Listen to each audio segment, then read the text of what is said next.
being underweight can be just as unhealthy as being obese. जैसे हम लोग सोचते हैं मोटापा बढ़ने से जैसे सारा बीमारी आता है, तो उसी तरह हम लोग का अंडरवेट होने से भी हम लोग को बीमारी आता है। ये मत भूल जाइए कि मैं अगर कम खाती हूँ या फिर पतली हूँ तो इसका मतलब नहीं मेरे को कोई बीमारी आएगा नहीं, आएगा, डेफिनेटली आएगा। तो वहां पे समझना चाहिए हम लोग को क्या लेना चाहिए, कैसे रहना चाहिए। तो यहाँ पे सब लोग जानते हैं कि body mass index equal to weight in KG by height in metre. तो उसको हम लोग जब डिवाइड करेंगे, ये कैलकुलेशन है बी इंडेक्स, जिसको नोट डाउन कीजिए। तो बीएम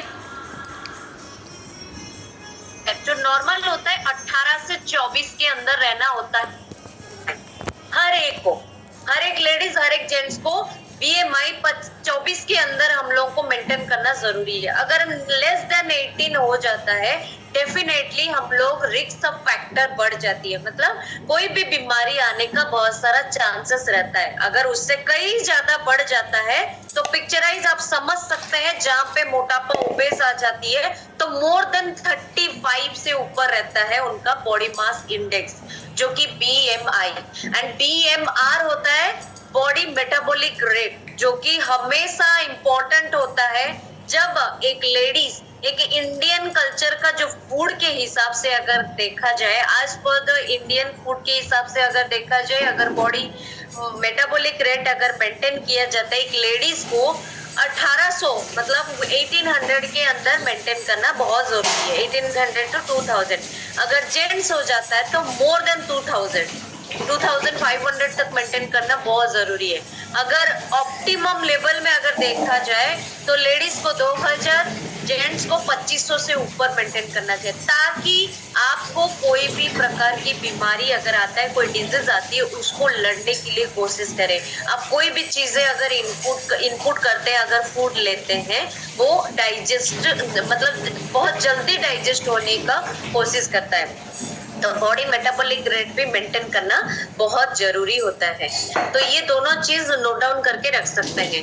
तो अंडरवेट, जो कॉजेस ऑफ बीइंग अंडरवेट होने से हम लोग को क्या क्या कारण आता है, तो डाइजेस्टिव प्रॉब्लम भी होता है, क्रोनिक गट इंफेक्शन होता है, जबकि ईटिंग डिसऑर्डर होता है, खाने के लिए दिल करेगा नहीं क्योंकि गट क्लीन नहीं है। And poor diet high in carbs, खाली कार्बोहाइड्रेट फूड में रहेगा, enough protein, enough fats, enough fibre, enough calories का आपको बॉडी को कंज्यूम नहीं करते रहेंगे तो डेफिनेटली पुअर न्यूट्रिएंट्स अब्सॉर्ब होगा। एक्सरसाइज भी करने के लिए दिल करेगा नहीं क्योंकि बॉडी साथ ही देगा नहीं, बॉडी आपको उतना सपोर्ट करेगा नहीं ताकि आप जाके एक्सरसाइज करें। तो ईटिंग डिसऑर्डर भी होता है, क्रोनिक स्ट्रेस भी आता है, स्ट्रेस हार्मोन जो कि कोर्टिसोल हार्मोन बढ़ता रहता है बॉडी में, एंड मेडिकल कंडीशन आना आम बात हो जाती है, राइट।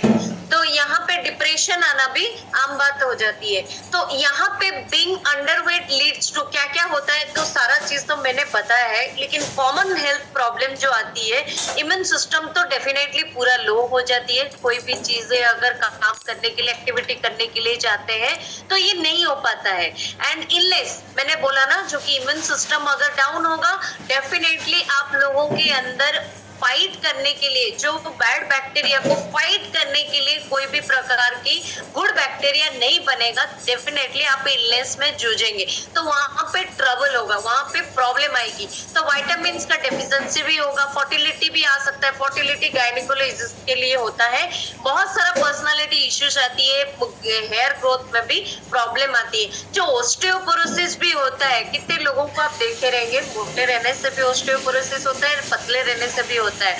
तो पतले लोगों को, जो लोग अंडरवेट में रहते हैं ना, तो अकॉर्डिंग टू 2016 स्टडी, अगर 2016 तक अगर स्टडी किया गया है, वुमेन्स रिस्क ऑफ ऑस्टियोपोरोसिस ज्यादातर वुमेन्स को होता है, ज्यादातर लेडीज लोगों को होता है, उनको ब्रीथिंग लेने में भी प्रॉब्लम आती है। लेडीज लोग ओबेस तो हो जाते हैं, मोटापा तो बढ़ जाता है, उसके लिए भी ऑस्टियोपोरोसिस होता है। कई लेडीज लोग बहुत अंडरवेट रहते हैं, मतलब बहुत पतले रहते हैं, उसके वजह से भी ऑस्टियोपोरोसिस आने का चांसेस है। Definitely skin, hair, teeth problem आता है, टीथ से आपको ब्लड फॉर्मेशन होने लग जाता है, ब्लड आता है, जब ब्रश करने लगते हैं ना दांत से, मसोड़ों से आपको खून निकलने लग जाता है। ये सारे चैलेंजेस भी आता है। स्किन बहुत अनहेल्दी होता है, मतलब स्किन झुल जाता है, हेयर भी लॉस होने लगता है, स्किन में रैशेस होना शुरू हो जाता है, फिजिकल सिम्टम्स, ड्राई स्किन हो जाता है। कई लोग बोलते हैं मेरा स्किन बहुत ड्राई है, कुछ बहुत सारा कारण होता है, पोल्यूशन भी मैटर करता है। तो वहां पे अगर अंडरवेट है तो थिनिंग स्किन बहुत पतला हो जाती है, तो इसीलिए हेयर लॉस होता है, ड्राई स्किन भी होती है। एंड गेटिंग सिक फ्रिक्वेंटली, ये आम बात है। अगर अंडरवेट है तो बार बार बीमार पड़ता रहेगा वो इंसान।